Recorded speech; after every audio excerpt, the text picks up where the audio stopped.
The work tree grows in any climate. Its thick branches reach into every country on earth.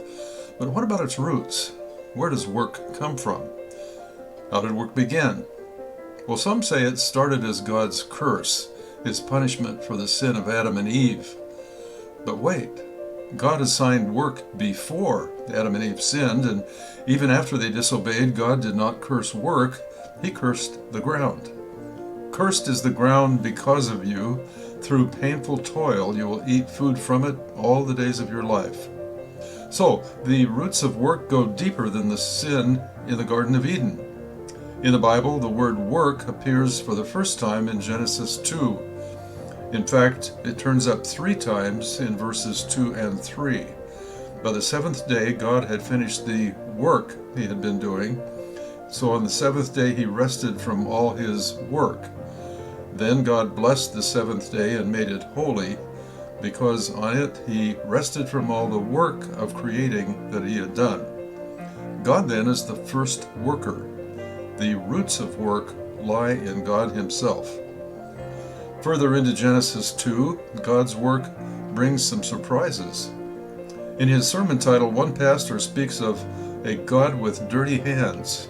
Can that be true? Can the holy, working God do so with dirty hands? In creating light, sky, oceans, land, plants, and animals, God did so by speaking. And God said, and there was. No dirty hands involved there, just voice. But God's method changes in Genesis 2:7. To bring human beings into existence, God does not simply speak. Then the Lord God formed a man from the dust of the ground and breathed into his nostrils the breath of life, and the man became a living being. He formed human beings. That Hebrew verb pictures the kind of hand squeezing a child might use in forming a donut out of Play-Doh. And his material? Dust. Dust leaves hands dirty. Much later, Isaiah would describe God as a potter doing handwork with clay. Clay, of course, comes as dust from clay soil. This too encourages us to think of God as willing to get his hands dirty. Back in the account of creation, we discover yet another pointer to God's work that involved getting his hands dirty. Now the Lord God had planted a garden in the east in Eden. Planting a garden means getting hands into the soil. Moving on to Genesis 3, we find the guilty couple hiding from God, both naked and afraid.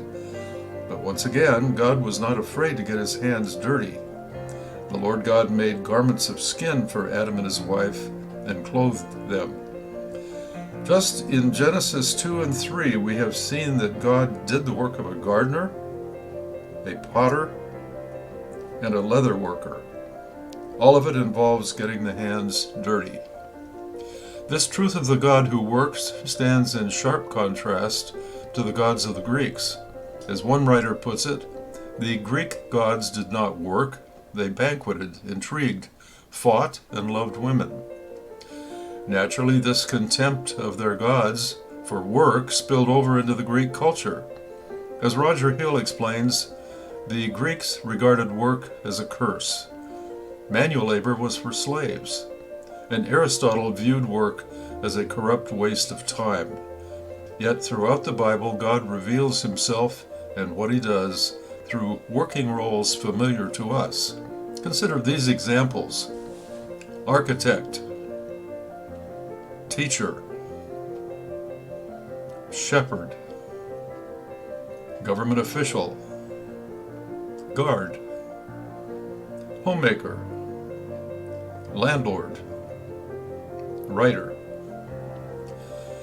When God came to live among us in the person of Jesus, he came not as a tenured university professor, not as a politician, not as a military general, but in today's terms, as a blue-collar worker with calloused, dirty hands. And now for the greatest wonder of all. If God dirtied his hands in the original creation, think of how much more so in the new creation. On the cross, with bleeding hands, Jesus took the filth of our sin into his own body. Near the beginning of his public ministry, Jesus made it clear that he had come to do the will of him who sent me and to finish his work. And on the cross, just before he died, he said, "It is finished." What was finished? The work his Father had sent him to complete. The dirty work it took to open the door so that we may enter into God's kingdom and into life eternal.